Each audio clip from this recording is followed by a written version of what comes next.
Ohio Republican Congressman Bill Johnson is getting a pay raise, a big one. He's going to more than double his salary as a member of Congress. And Ed O'Neill doesn't like how Bill Johnson is going to get that pay raise. Married with Children was not Ed O'Neill's first job as an actor, but it's the one that took him from famous to super famous in the role of Al Bundy years later, after a season as a presidential candidate on The West Wing, where we in the writers' room always knew that his character was going to lose. Ed O'Neill did the rarest thing you can do in television. He starred in another giant hit TV series, Modern Family.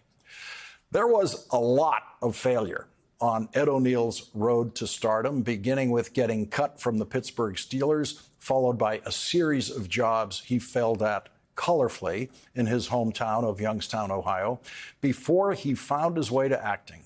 37 years after he hopped a Greyhound bus from Youngstown to New York City to try to start an acting career, Ed O'Neill returned to Youngstown, Ohio in 2013 to receive an honor more precious than an Emmy, an honorary degree from the college he attended, Youngstown State University. I would like to congratulate you again for graduating from this fine university. It's a real accomplishment. Enjoy this day. If you're alone, enjoy it. If you're with family, friends, loved ones, enjoy it. Make it memorable. Don't live with regret. I want to wish all of you the best of luck. And now, as Al Bundy once said, let's rock.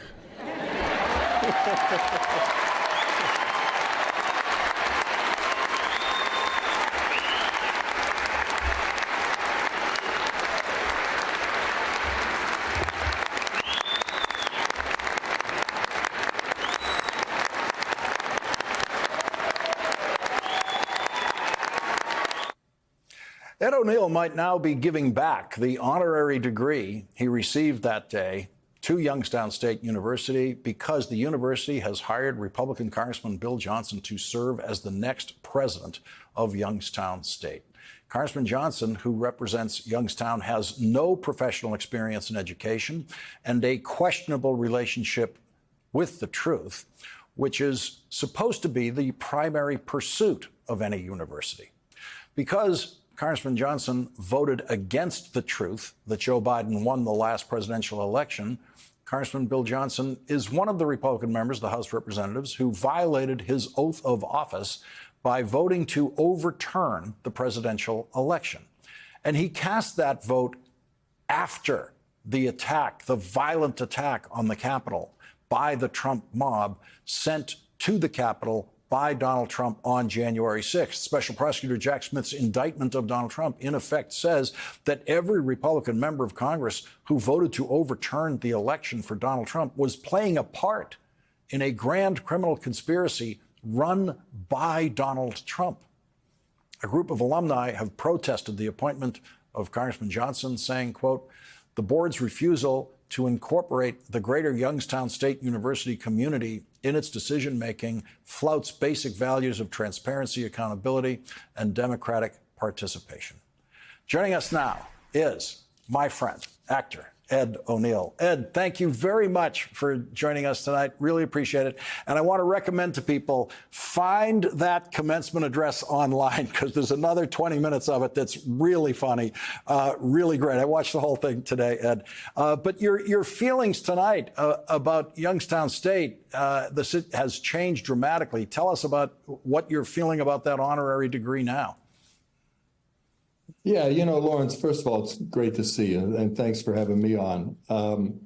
I was so disappointed, when I heard about this decision.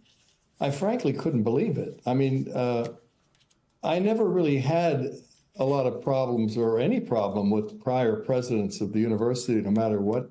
They weren't political, but I didn't care if they were Republican or Democrat. It didn't make any difference.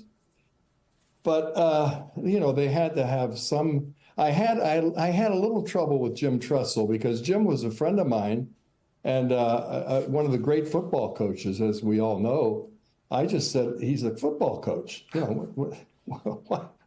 I mean, why don't you give me the job, But so that was a problem that I had, and now we're going again with this fella who has no experience in higher education. He's a polarizing guy. I mean, an election denier. He's not the biggest fan of the gay community. He's anti-choice. He's just a polarizing, far right-wing fanatical guy. And a university atmosphere, the faculty, the students, the alumni, they don't want somebody like this. It's out of place, and it's this board of trustees that gave us this guy. 3 of them donated over $70,000 to Johnson's campaign, which I would think that's a little strange. And a lot of the criticism that I've read coming from the other side has been about the process that they used, which was a kind of a secret kind of thing. For the first time, they didn't reveal the other candidates. They didn't tell us who they spoke to. It was all in secrecy. And so that was, they criticized that. I think that's the wrong way to go, because I don't think there was any procedure at all. I don't think it was in secret. It was nothing. This guy had to be number one from the get-go for whatever reasons. And so the feeling I get now from the board and the people that are putting this guy in place, it's kind of like the bully, that outweighs you by 100 pounds. And when you give them logical reasons why they shouldn't be doing this, they say, what are you going to do about it? So they have chosen a new university president who endorsed Donald Trump for president after Donald Trump was indicted 4 times in 4 different jurisdictions on 91 criminal counts. They want a university president who endorses a 4-time indicted candidate. They want that person to be president of a university. Yeah, and was found guilty of sexually abusing a woman. Mm-hmm. I mean, what is this? I mean, it's crazy. What are you going to do with the honorary degree? Well, I'm looking at it right now. It's on the wall. And I was actually quite proud of getting it because, I never graduated from Youngstown State University. Mm-hmm. I played football there, and then I tried out for the Steelers, and I never did get my degree. So that's part of my speech. I told the graduates, mm-hmm. You accomplished something today that I was never able to do, which is graduate. So when I got the honorary doctorate, I used to tell my kids, call me doctor. I'm a doctor. I'm an actual doctor. So I really did. I was very proud of it, and but I can't keep it. I can't. It doesn't mean anything to me now. If the university would do a thing like this, it's a slap in the face to all of us, and I can't have it. I'm giving it back. I just have to find the right way to do it. I want everybody to know I'm doing it, and I think it's important that people know that I'm not keeping it. Well, I know you enjoy going home to Youngstown, so we'll keep an eye out for that. Well, thank you, Lawrence. Okay. Thanks for having me.